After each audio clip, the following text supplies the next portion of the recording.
जागतिक पर्यावरण दिनाच्या निमित्तानं ठाण्यात आज विविध हरित उपक्रमांचं आयोजन करण्यात आलं होतं। या कार्यक्रमात राज्याचे मंत्री प्रताप सरनाईक यांनी उपस्थित राहून वृक्षारोपण करत ठाणेकरांना पर्यावरण दिनाच्या शुभेच्छा दिल्या।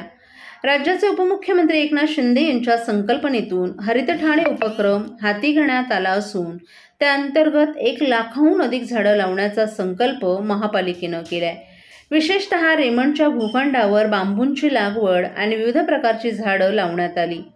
महानगरपालिकेच्या वतीनं शून्य कचरा मोहिमेला देखील सुरुवात करण्यात आली असून विकासाच्या दृष्टीने काही झाडं काढावी लागतात, मात्र आम्ही कमीत कमी वृक्षतोड आणि अधिक वृक्षारोपण यावर भर देत असून जर 10 झाडं तोडली तर 1000 झाडं लावण्याचा आमचा संकल्प असल्याचं सरनाईक यांनी सांगितलं। राजकीय घडामोडींवर बोलताना त्यांनी आपले आणि एकनाथ शिंदे यांचं नातं जुळ्या भावांसारखं असून आम्ही एकमेकांवर प्रेम करणारे आणि सहकार्य करणारे असल्याचं सांगितलं। एकनाथ शिंदे नाराज असल्याच्या बातम्यांवर भाष्य करताना त्यांनी स्पष्ट केलं की कोणतीही नाराजी नाही। काही वृत्तवाहिन्या आणि माध्यमांमध्ये चुकीची माहिती दिली जाते। अजित पवार यांनी एसटी महामंडळाच्या बाबतीत सहकार्य केले। थोड्याफार कुरघोडी असतात, परंतु त्यांचं भांडवल करण्यात अर्थ नसल्याचंही त्यांनी सांगितलं।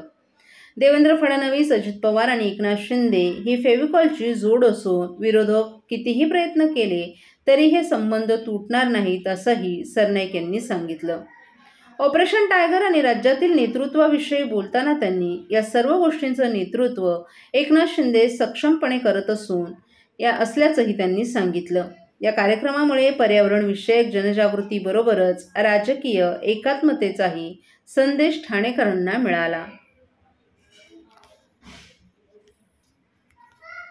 जागतिक पर्यावरण दिनाच्या निमित्तानं राज्याचे लोकप्रिय उपमुख्यमंत्री आणि आमच्या पक्षाचे प्रमुख आदरणीय एकनाथ शिंदे यांच्या संकल्पनातून हरित ठाणे हा संकल्प त्यांनी मांडलेला आहे आणि त्या माध्यमातून आमचे आयुक्त अतिशय चांगल्या प्रकारचं पर्यावरण जागृतीचं काम ह्या ठाणे महापालिका क्षेत्रामध्ये करतात। आजच्या ह्या शुभ प्रसंगी आमचे माजी महापौर हरिश्चंद्र पाटीलसुद्धा उपस्थित आहे आणि महापालिकेच्या सर्व संबंधित अधिकाऱ्यांना घेऊन आम्ही आज हा उपक्रम राबवत आहे। सुमारे 1 लाखापेक्षा जास्त झाडं ह्या ठाणे महापालिका हद्दीमध्ये लावण्याचा एक संकल्प एकनाथ शिंदे साहेबांनी आमच्या कमिशनर साहेबांवर सोपवला आणि त्या माध्यमातून आम्ही काम करतो आहे। आज ह्या रेमंडच्या हिरवळीवर आम्ही बांबूची लागवड आणि विविध झाडांची, फुलं झाडांची, फळं झाडांची आणि इतर झाडांची लागवड या परिसरामध्ये करतो आहे आणि ह्या सप्ताहाच्या माध्यमातून विविध ठिकाणी हे वृक्षारोपणाचे कार्यक्रम हाती घेण्यात आलेले आहे। मी सर्वप्रथम आमच्या शिंदे साहेबांच्या वतीनं ठाणेकरांना खूप खूप शुभेच्छा देतो आणि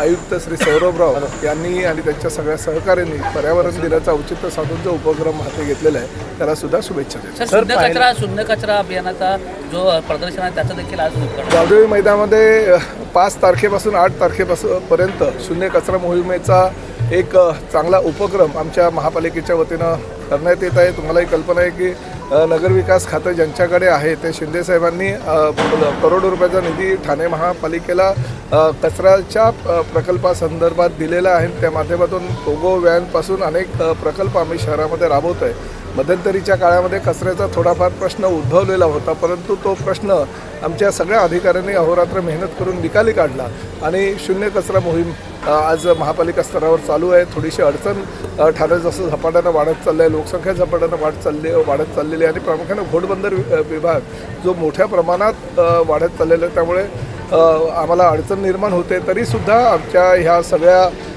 येणाऱ्या अडचणींवर मात करून आमच्या अधिकाऱ्यांनी अतिशय चांगल्या प्रकारचा संकल्प हाती घेतलेला आहे शून्य कचरा मोहिमेचा। त्याला निश्चितपणे यश लाभेल याची आम्हाला खात्री आहे।